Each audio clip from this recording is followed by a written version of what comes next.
Hey, good morning, guys. It's Donald and Mary, and we're here to bring you your morning weather, water, and trail chatter report. And so Mary's going to take it away with the weather and water, and after we have some trail chatter. All right, Mary. Thank you, Donald. You're welcome. Good morning, everybody. Here in Blairsville, it is 70 degrees and we have rain showers. Today, we're going to have a high of 84 with light rain this morning and thunderstorms by evening. Winds will be light and variable with a 70% chance of rain. And then tonight, 68 degrees, thunderstorms, followed by occasional showers overnight, light and variable winds, and a 70% chance of rain. Up on Blood Mountain today, we're looking at a high of 75. It's going to fall to 70 this afternoon with showers and thunderstorms likely. It will be mostly cloudy. Winds will be 5 miles per hour and a 70% chance of rain. Tonight, it will be 66, mostly cloudy, showers and thunderstorms likely before 11 p.m., and then a chance between 11 p.m. and 12 a.m., and then a slight chance of showers and thunderstorms throughout the rest of the night. 5-mile-per-hour winds and a 70% chance of rain. All right, for water, the rain keeps it good out there, so you have good water opportunities. Make sure you're still topping off at Hawk Mountain Shelter. That will keep you good till you get to Justice Creek, which is a 6.2-mile hike north. And then Slaughter Creek still has water, so that'll keep you supplied over Blood Mountain. Make sure you top off and always get your water while you can. Neal Gap to Hogpen Gap is dry, but once you get to Hogpen Gap, just before you cross the road if you're hiking north, make sure you turn to the right and look. There's a sign for the water, which is the Blue Blaze, and then you follow that all the way down to the very end, to the last Blue Blaze, and you will find water down there. Snakes, they're out. It's that time of year for snakes. They like to get out in the sunshine. They lay across the rocks, across the trail. They're under logs and stumps and rocks, and make sure you're checking before you go to sit down and, just practice caution. And before you pick anything up, make sure they're not camouflaged in there. There is that copperhead nest up on Cow Rock in those boulders. It's 5 miles north of Neal Gap, so be cautious there, please. Great Smoky Mountains National Park, the roads, there's the ongoing closure due to the landslide that happened a little bit ago. US 441 Newfound Gap Road is closed on the Tennessee side between Sugarlands and Newfound Gap. You can get there through the North Carolina side in Cherokee. You can just follow it all the way up to Newfound Gap. That road is open on that side. Great Smoky Mountain National Park Bears. The bear closures are Kephart Prong Trail. The shelters that are closed are Kephart Shelter and Kephart Prong Trail, or Kephart Prong Shelter, and then Icewater Spring Shelter, and the Icewater Spring Shelter is on the AT. Campsites that are closed are 23 and 96. And then the warnings, Charlie's Bunyan, Trillium Gap Trail, and Ramsey Cascades Trail, and campsites 83 and 84. Let's remember, leave no trace no matter where we are. And let's do proper food storage and proper waste disposal. If we brought it out, let's bring it, if we brought it in there, let's bring it out. Let's keep it clean for everyone. All right, I'm going to hand this over to Donald now, and he's going to talk about some other things we have going on out here and around us. Donald? All right, sweet, thanks. You're welcome.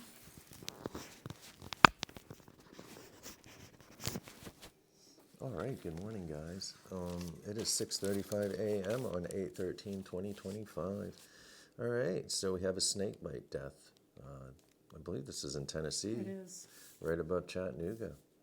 So Grundy County, Tennessee, a hiker at Savage Gulf State Park in Grundy County was bitten by a snake on the trail and didn't survive. This happened last Friday around 12:30 p.m., according to Matt Griffith of the Grundy County Emergency Management Agency. Rescuers from the several agencies located the hiker about a half a mile down the trail where he had been bitten. They immediately started CPR and rushed the victim to the nearby hospital where he was pronounced dead. Now, there are 4 venomous snakes that call Tennessee home. Griffith tells us the victim picked up the snake and was bitten on the hand. They believe the victim had an allergic reaction. Griffith says that they are suspecting the snake was a timber rattler, but pygmy rattlesnakes are also known to call Savage Gulf home. I turned it, I'm sorry.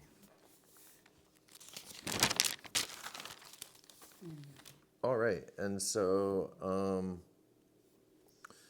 that was one article. And so I read another one where it says that the man walked off trail. Hold on. The hiker went off trail and found the snake believed to be a timber rattlesnake, a spokesperson for the agency said. Then as he tried to pick it up, it bit his hand. So park rangers, fire rescue, and emergency medical personnel responded and found the hiker already having a severe reaction. Then they began performing CPR on the man while they transported him to the hospital.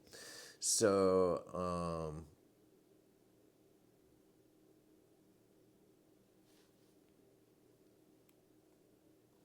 So the man died of complications from the bite. The cause of death is believed to be an allergic reaction, because usually you have more time to respond to the bite. And so they believe he had an allergic reaction. He walked off trail specifically looking for a snake to pick up, apparently. And you know, I do a lot of channel surfing or internet surfing throughout the day, and I'm always looking at news and everything, man, just to see what's going on out here. And a lot of the stuff I see of these are people that are picking up snakes and spiders, and they're venomous snakes and spiders, and they're playing with them and stuff. And I'm not sure if this is what this guy was trying to do, if he thought he was the crocodile hunter guy, the Steve Irwin, or if he's watching those videos with the snake handlers, and wanted to be one. I don't know. I could see that would give somebody a false sense of security, and you know, if all these other people are doing it, you know, they're thinking that it's okay for them to do too. Or try to be like them and start their own channel. Who knows, man? Yeah, but we can only speculate. Right. I don't know why this guy did this, man. He could be off his rocker too, man. You know what I mean, man? You just don't know why people do stuff. But he did walk off trail in trying to pick this up. I also read in another article that he was picking up his snack. So I think this one is more accurate than any of them right here, the Charlotte Observer one. Well, look at the boy, the 13-year-old boy, a couple of years back, they got bit by a snake coming down off of Blood Mountain. He was trying to pick it up. He got bit on the hand. Oh, was he? Yeah. All right, and so most snake bites occur when a rattlesnake is handled or accidentally touched by someone walking or climbing, according to wildlife officials. The majority of snake bites occur on the hands, feet, and ankles. The trailhead is in Gruetly Lager, about 40-mile drive northeast from Chattanooga. Now, I wanted to say this too, man. Like, for instance, you know, Mary and I warn people about the snakes up on Cow Rock, because the rock, when you come down, if you're going northbound from Neil Gap, if you're going northbound, you'll come up on Cow Rock right a mile before Tesnity. But when you come down, you walk down onto the rock, man, and there's right in the middle is there's like this big, huge, like outlook granite slab, and then right in the middle of it is a rock, and it looks like you can come right down off the trail, hop on that rock, and take a view, or maybe hop up on that rock, and a lot of people, you just got done climbing up, and so a lot of people may want to just get on that rock and sit down because it looks like a little bench. Well, there is a copperhead nest under that rock, and the rock is in the middle, man, and if you sat down on it, it kind of has a ledge and it goes down, and then the copperheads are up under there, man. So if you put your feet down, there's probably this much room between your leg and underneath where all those copperheads, and there's even a timber rattler up there now, man. So they're all just hanging out under that rock or on the rock out there hanging out. And so the Australian people we were giving a ride actually came down on that rock, and we had told them about it, so they already knew. But they came down on the rock, and there was a person eating on the left side of it. They have a picture of it and showed us. But there was a snake out there next to her and up underneath the rock, and she was not far from this rock. Just sitting there eating and didn't even know that those snakes were under there. Or there was a snake over on the rock, like, you know, soaking up the sun, man. And so, yeah, anyways, man, you want to be super careful out here. Hit the rocks.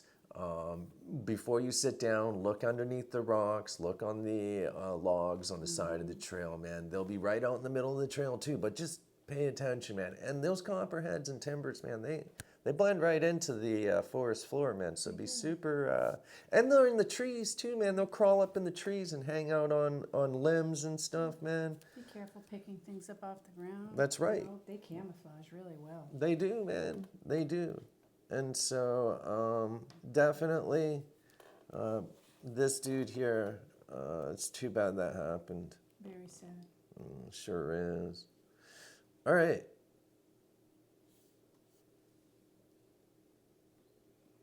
And so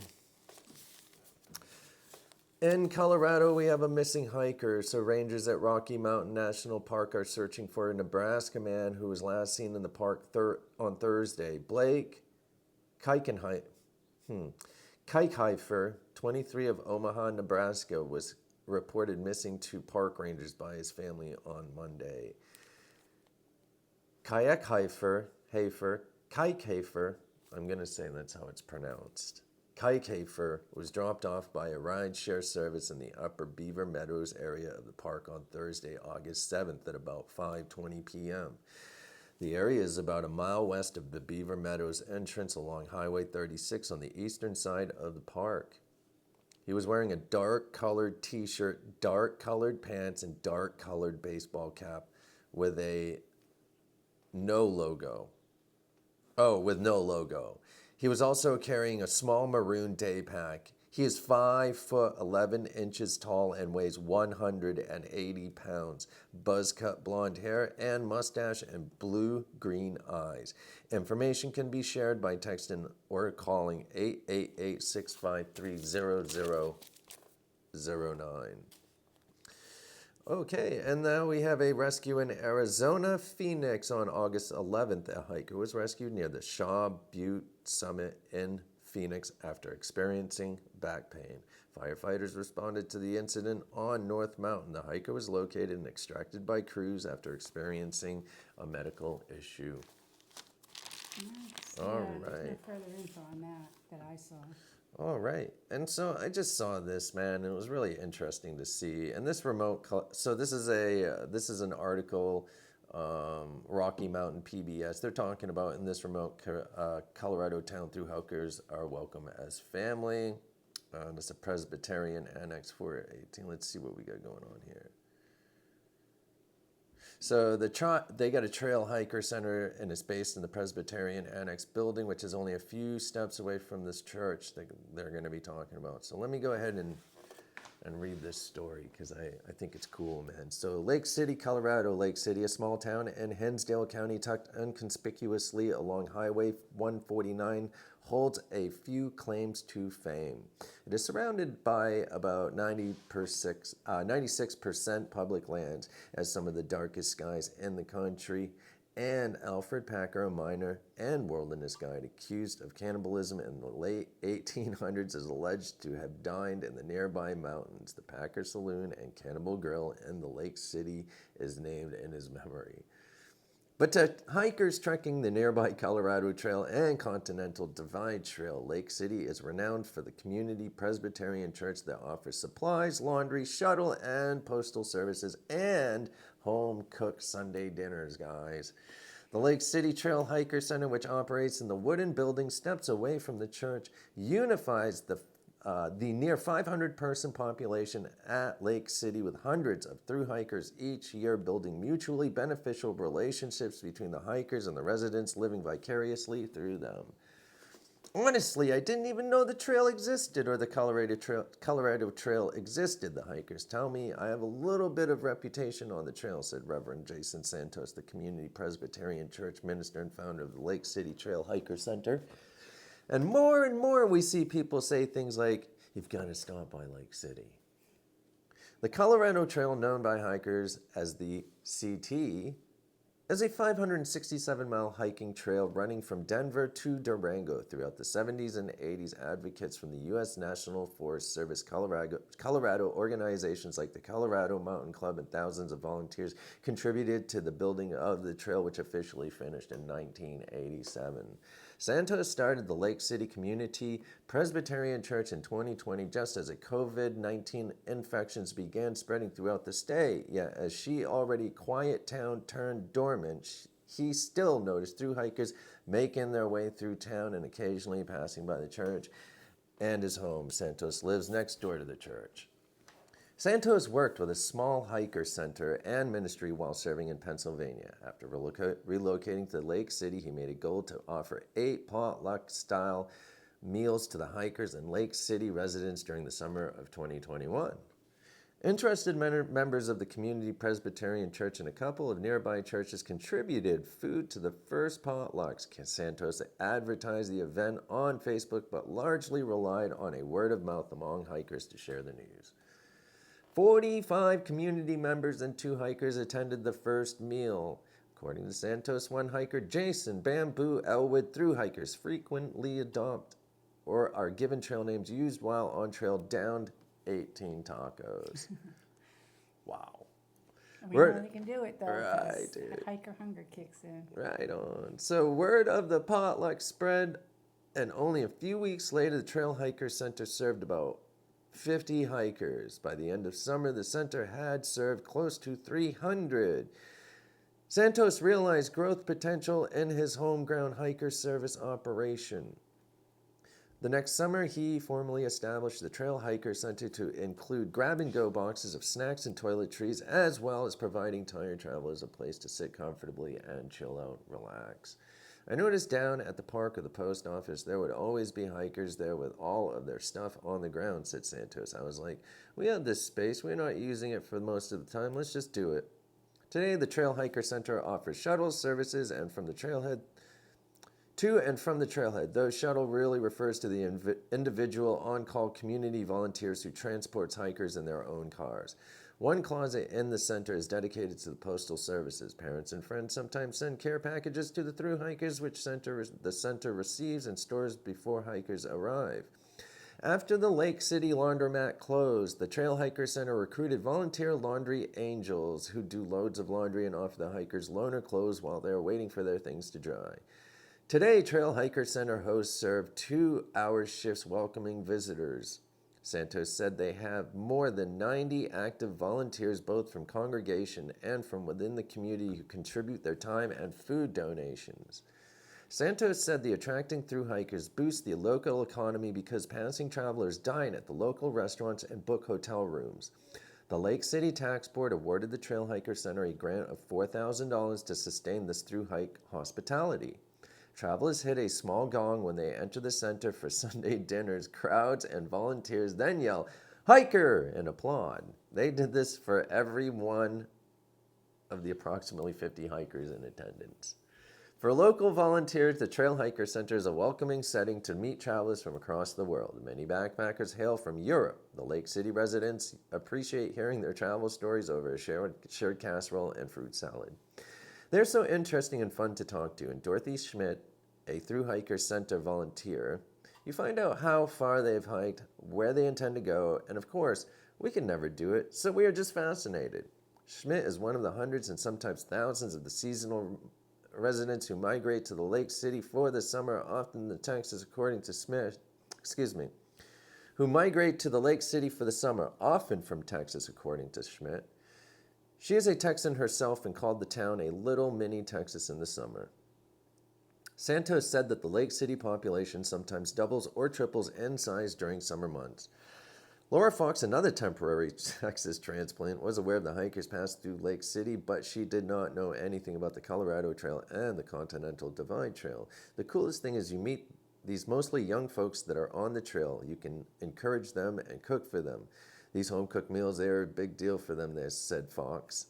Santos said he feels the church is now connected to the Colorado Trail. He really appreciates the moments of transformation he sees in the hikers and his congregation alike, and he hopes to continue expanding upon their offered services to newfound friends in the future. Being on trail and the sense of community really restores your faith in humanity, said one hiker who goes by the trail name of Detour. It is cliche, but there are certain names where it rings true, and I think coming here really just makes me feel connected to people. I think that was kind of a cool article. It is. Yeah. I like seeing stuff like that. Bringing the town and the hikers together.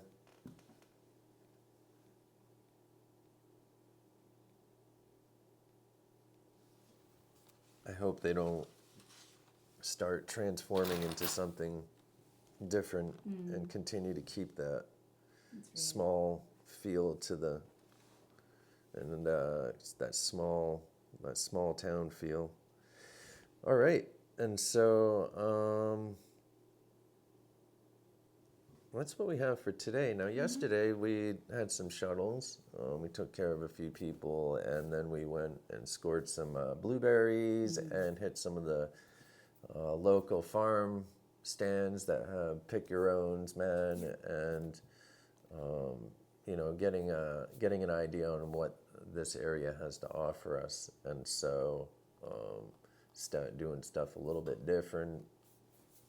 Try to stay away from all that chaos and madness everywhere. So we'll just do our own thing, man. Pick blueberries down the road, man. They got apples coming up soon. There's peaches out there, man. There's all kinds of stuff. We'll be canning it up and yeah, right. And then starting to make our own. They have these little machines, man, where you can make your own sandwich meats. So we're gonna get one of those and start making our own sandwich meats, so we know what's going into the food, man. So, well, I mean, every day I read there's recalls on all kinds of stuff. Boarhead's having a problem, man, and they used to be a top tier company, and today they're having issues with their plants. They're having or their factories or whatever they are, man. They're having issues with bacteria and whatever, man. It's just, it's too much, man. They can't keep everything clean, and then they set these standards where it only needs to be so clean to pass the standards that they've set, the rules and regulations, man. And man, I'm not cool with that, man. You know what I mean, dude? I'm not cool with one rat falling in my soup every. I think that wherever you get something from, it all comes down to the people that work there, I would say, for the most part, and if they care or don't care. Because if you have people that care about what they're doing, they're going to make sure things are up to standards and, understanding that sometimes things happen. But when you have people that don't care and they're just there for a paycheck, for whatever reason, maybe they're disgruntled because things aren't going right around them, whatever it could be, I think that's a lot of times where you start to go wrong, because these are machines that are doing these things, and humans have to take care of whatever's going on and make sure things are right. So I personally feel that it depends greatly on the persons that are doing it, whether they care or not. And, no matter what your job is, you should care what it is, because you're doing something.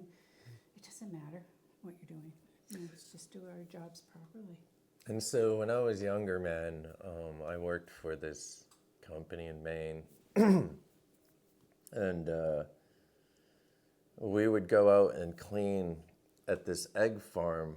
They had, chicken farm. They had the eggs and stuff, but they had this huge machine. It was like this $1 million machine that the eggs would go through, man, and it would check them and then send them out, and then you pack them up and send them off wherever. But they had this company go in and clean the machines every single night. And so we would go in there, and this machine was all stainless steel, and it was big, man. But I was also working with those, they had parolees, man. It was called the Stevens School, man. And that was actually right down the road from where I grew up, the Stevens School. Like, my dad would go down there and get them too, man, and bring them out and work in the fields and shit, because I grew up on a big farm. But they come out and, hammer. And they're at the end of their sentence. They're trying to transition back into the real world. And so, and my buddy Tony's father was or stepfather was the head dude at the Stevens School, man. It was interesting, man, how Hollowell was all kind of just connected together. Everyone knew everyone, man. It's just a small town.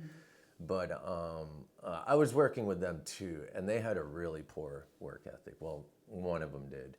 And so you'd have to kind of, like, all the broken eggs and stuff and the yellow yolks and whatever, the egg stuff would stick to the machine. So you'd have to really get in there and scrub it and clean it. And they had all these rollers and belts. and it had to be spotless, man. But going back to people, you know, it's all about.